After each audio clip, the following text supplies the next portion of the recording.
L'accord conclu entre les États-Unis et le Canada, ouvrant la voie à un accord de libre-échange nord-américain, incluant également le Mexique pour remplacer l'ALENA, ne consacre pas une victoire commerciale totale de Donald Trump sur ses partenaires, puisque le Canada et le Mexique ont obtenu des concessions.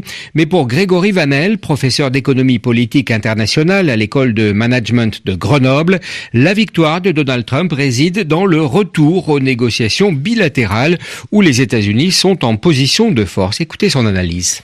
Au départ, il avait envisagé ni plus ni moins que la disparition corps et âme de l'ALENA. Il ne semble pas vraiment le cas. De ce point de vue-là, on peut effectivement dire qu'en termes de contenu, c'est pas vraiment une victoire pour Trump.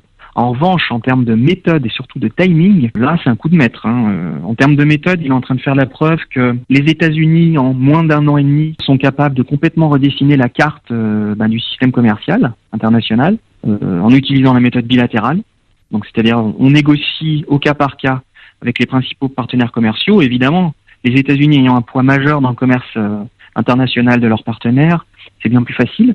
Et d'autre part, en termes de timing, il ne faut pas oublier que la semaine dernière a été une semaine terrible pour Donald Trump au niveau de la politique intérieure. Et là, le lundi suivant, il nous amène sur la table un accord commercial.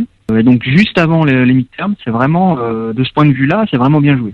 L'économiste Grégory Vanel au micro de Francine Quentin. Du football.